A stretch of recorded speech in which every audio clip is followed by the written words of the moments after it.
When a standard brand goes bankrupt or quietly changes hands, the public reaction is almost always exactly the same. Shoppers might feel a brief flash of nostalgia, but ultimately, they just take their wallets across the street to a competitor. So, when news broke in September 2020 that Mountain Equipment Co-op had been sold off to an American private equity firm, the announcement unexpectedly triggered a ferocious nationwide wave of grief and outrage that dominated news broadcasts across the country. Millions of Canadians actively felt as though they'd been personally robbed. Social media platforms were instantly flooded with furious accusations of backroom betrayals and stolen legacies, turning a seemingly standard corporate buyout into a bizarre national scandal. This unprecedented backlash stemmed entirely from the unique relationship the retailer had cultivated with the public over half a century. The company operated under a highly specific structural promise that convinced everyday shoppers they were vital stakeholders in an exclusive community.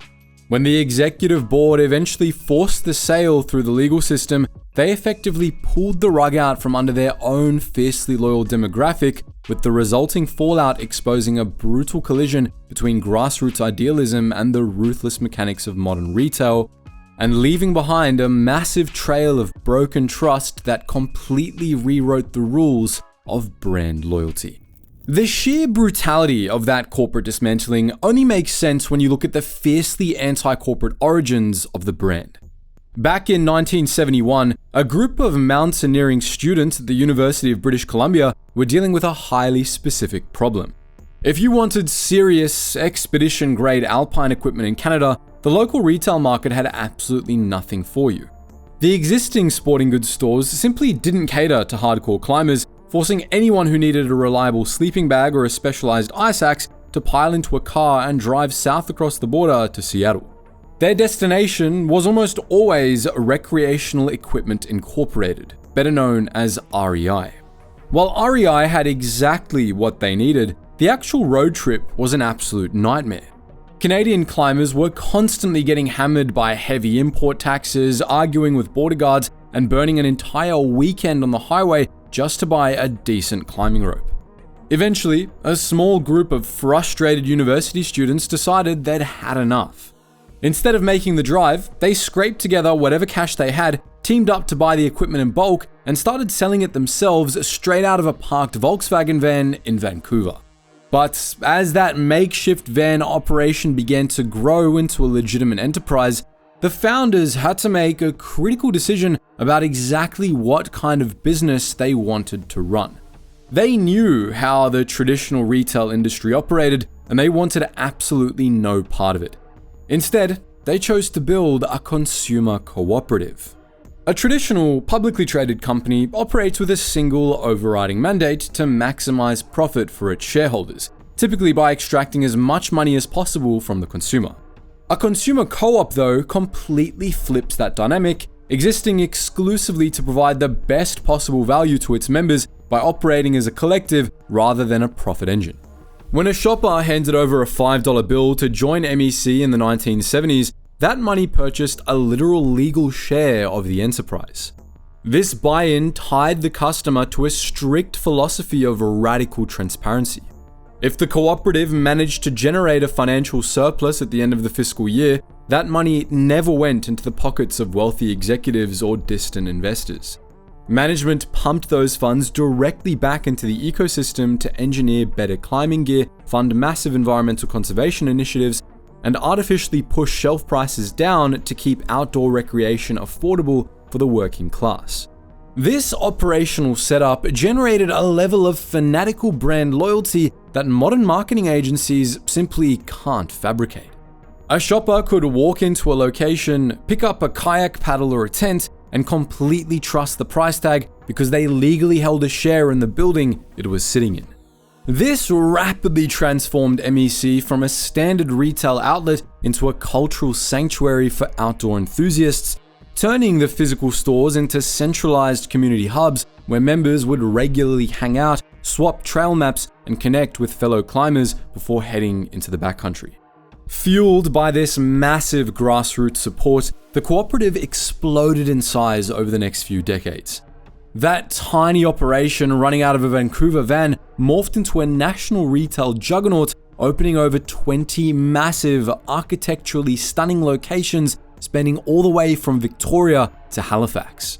They poured resources into developing a highly respected private label clothing and equipment line, creating backpacks and waterproof jackets that routinely outperformed massive multi-million-dollar global brands in both durability and price.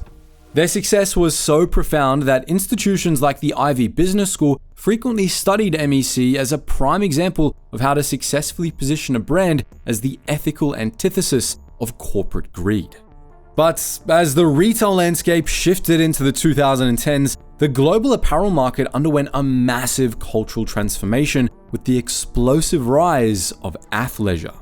A highly lucrative demographic emerged, consisting of customers who wanted to look athletic and outdoorsy while running errands or grabbing coffee, without ever actually pitching a tent or setting foot on a hiking trail. The board of directors looked at this surging market and executed a pivot designed to capture the casual urban shopper, a decision that fundamentally fractured their relationship with their fiercely loyal core base. The buying department completely overhauled their procurement strategy, shifting valuable shelf space away from specialized alpine equipment to make room for yoga pants, casual streetwear, and expensive lifestyle accessories.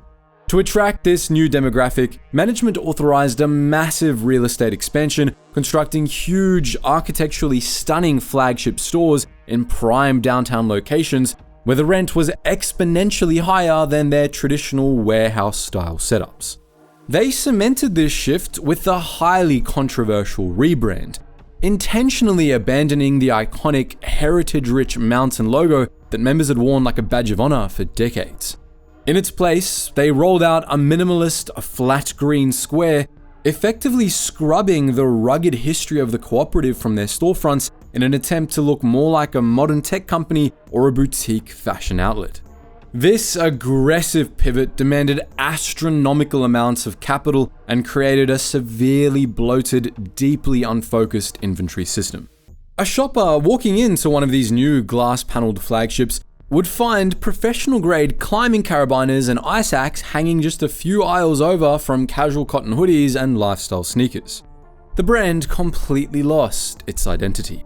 The hardcore alpinists and seasoned campers who built the cooperative felt alienated by the overwhelming focus on casual fashion, prompting them to take their money to highly specialized independent gear shops that still catered to their specific survival needs. Simultaneously, the casual urban consumers the executives were desperately trying to attract were already deeply loyal to dominant athleisure giants like Lululemon, or they were shopping with a new wave of highly agile, digitally native e-commerce brands. MEC ended up trapped in a highly dangerous retail middle ground. They were suffocating under the massive real estate overhead costs and complex supply chain demands of a traditional big box fashion retailer, all while trying to operate within the restrictive financial framework of a cooperative model that was never designed to compete in the fast fashion space. By 2019, the sheer financial weights of those expensive urban storefronts and bloated clothing lines finally began to crack. Despite generating a massive $462 million in sales, the cooperative posted a staggering operating loss of nearly $11.5 million. For a consumer cooperative that fundamentally relies on razor-thin retail margins and the continuous reinvestment of its surplus, an $11 million hole represents a catastrophic threat to its daily survival.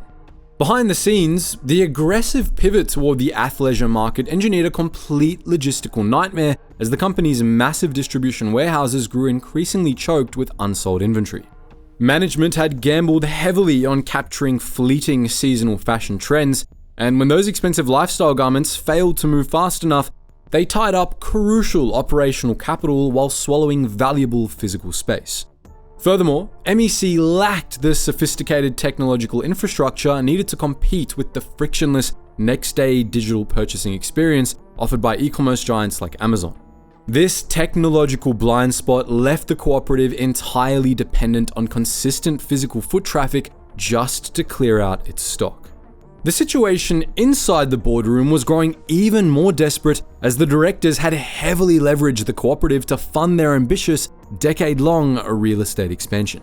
Back in August 2017, management entered into a massive asset-backed credit agreement with a syndicate of major financial institutions, including RBC, CIBC, and TD Bank, securing a revolving credit facility that allowed them to borrow up to $130 million. However, that massive cash injection came with a severe catch, as the agreement granted those lenders first priority security over all of MEC's assets.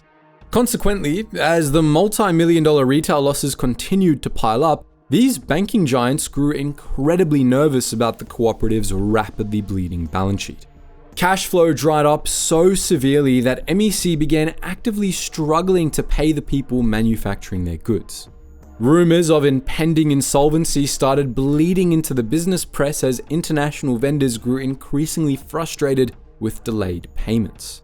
Reports eventually surfaced of overseas suppliers taking legal action, including Hong Kong-based manufacturer Leverstyle, who pursued the cooperative over millions of dollars in unpaid invoices. The executive team scrambled to initiate internal restructuring efforts, desperately trying to trim operational fat and renegotiate contracts, but the deficit was simply too large to solve with minor budget cuts. And then COVID-19 arrived, with governments enforcing immediate lockdowns that forced the closure of all non-essential retail spaces. Overnight, MEC lost its primary revenue artery as every single one of its physical locations went dark. Though there was a brief surge as the public rushed online to buy bicycles and camping equipment for socially distanced recreation, it couldn't begin to patch the crater left by empty storefronts. The math simply refused to balance, triggering a $90 million revenue drop between March and September compared to the previous year. Ultimately, the pandemic acted as the accelerant for a collapse that had been quietly building for years, forcing the board of directors to stare down roughly $230 million in mounting liabilities against a retail model that was suddenly frozen. With the banking syndicate preparing to call in those massive loans, the executive team realized they were entirely out of runway, leaving the cooperative mere days away from total financial ruin. The only escape hatch for a board of directors staring down that kind of imminent collapse is to quickly offload the entire company to a wealthy buyer. But remember, they're not structured like a traditional business. Under the strict rules of their cooperative, management legally could not just auction the business to the highest bidder to save the sinking ship. For MEC, the board was legally obligated to present any comprehensive sell proposal to nearly 6 million members and allow them to decide the ultimate fate of the brand through a nationwide ballot. The board knew that a public vote was completely out of the question though. Organizing a binding election with 6 million suspicious members would be a months-long logistical nightmare, almost guaranteed to end in rejection. More importantly, with secured lenders demanding immediate action to protect their exposed capital, the executive team simply lacked the financial runway to indulge in the democratic process they had advertised for decades. To get around the membership vote entirely, the executive team used a controversial Canadian bankruptcy law called the Companies Creditors Arrangement Act, commonly known as the CCAA. You can think of this law as an emergency pause button for a business that's completely run out of cash. It gives a failing company a temporary shield from the banks and suppliers it owes, granting the executives breathing room to figure out a survival plan under the supervision of a judge. The catch is that the moment a company enters this legal safe zone, its internal rules and democratic bylaws are immediately suspended. This would neutralize the entire membership base overnight, instantly stripping 6 million people of their voting rights and erasing decades of community ownership with a single court order. Safely concealed behind those closed legal doors, the board of directors and their court-appointed monitor, Alvarez and Marcel, quickly orchestrated a comprehensive acquisition deal with Kingswood Capital Management. For this Los Angeles-based private equity firm, the situation presented a rare opportunity to scoop up a legendary retail brand with massive national recognition at a steep discount. Kingswood agreed to purchase MEC's core assets, including its most profitable retail locations, the existing warehouse inventory, and the highly valuable intellectual property. This move would inject just enough immediate capital to satisfy the anxious secured lenders and keep the physical doors open. However, this financial lifeline hinged entirely on one non-negotiable condition. The cooperative structure had to be permanently dismantled, legally transforming the community-owned entity into a standard, privately held corporation. Official press releases pointed the finger directly at the lockdowns, arguing that absolutely no turnaround strategy could have survived them. The executive team insisted they had desperately searched for alternative solutions like government support or voluntary member funding, only to find those avenues completely blocked by a hostile retail market. The board hoped the public would understand that, from a purely financial perspective, sacrificing the cooperative structure of the business was the only way to save its physical operation. Millions of card-holding Canadians saw right through the corporate PR though, recognizing a quiet backroom deal where their elected representatives surrendered the cooperative to an American investment fund. Because the CCAA filing legally blocked members from attempting a community buyout, the public could only watch in anger as Kingswood acquired decades of consumer data and community-built brand equity. This realization collapsed the corporate messaging overnight, driving furious members to social media to condemn the calculated dismantling of a national institution. The announcement triggered an immediate and ferocious public outcry across Canada. The news was covered extensively by every major media outlet, capturing a rare moment of completely unified consumer rage. Discussions online meticulously dissected the CCAA process, expressing absolute disbelief that their legal ownership rights could be unilaterally erased by a court order. This outrage materialized into a massive grassroots campaign to block the sale, fueled by an online petition that gathered over 73,000 signatures in just a matter of days. Refusing to surrender without a fight, a dedicated group of members pooled their money to hire legal representation and formally intervene in the court proceedings, desperately pleading for the opportunity to mount a community buyout, explore alternative government funding, or even restructure the debt internally. Unfortunately, the cold legal reality of the CCAA process proved entirely insurmountable, as the presiding judge ultimately ruled that the Kingswood buyout was the best available financial outcome for the secured creditors, officially pushing the sale through and cementing the death of the cooperative. Once firmly under the control of Kingswood Capital Management, the company underwent a rapid and brutal corporate transformation that began with an immediate shift in identity. The American owners stripped the word co-op from the title, officially rebranding the entity as a Mountain Equipment Company to preserve the recognizable acronym while legally severing all ties to its grassroots past. To execute this new vision, they installed turnaround veteran Eric Klaus as CEO, handing him an uncompromising directive to stop the financial bleeding, slash the operational fat, and reshape the bloated organization into a highly efficient profit engine. That strict mandate immediately translated into severe cost-cutting measures across the entire business, starting with the permanent closure of underperforming store locations and the aggressive renegotiation of commercial leases. The workforce faced significant layoffs as the new leadership team worked to streamline the broken supply chain and completely overhaul the cooperative's old inventory purchasing strategy.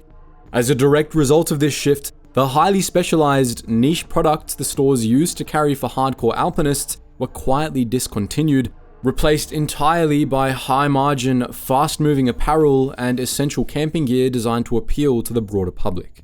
The physical retail stores quickly became corporate and standardized, swapping the welcoming feel of a local community hub for the efficiency of a typical sporting goods chain. But despite erasing the original charm and culture, the Kingswood playbook undeniably succeeded financially. The new management stabilized the balance sheet, fixed the supply chain bottlenecks, and dragged the business back into profitability. They successfully rebuilt a leaner retail engine, leaving behind a highly functional company that was completely unrecognizable to the Canadians who originally built it. But private equity firms rarely rebuild an engine just to keep it in the garage.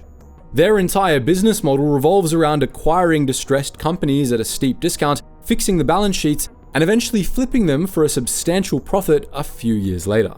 In May of 2025, it was announced that Mountain Equipment Company had been fully acquired by a group of private Canadian investors.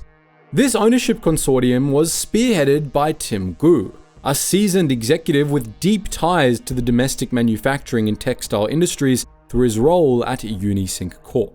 He executed the purchase alongside current CEO Peter Hlinsky and Chief Merchandising Officer Chris Speyer, turning the acquisition into a partial management buyout.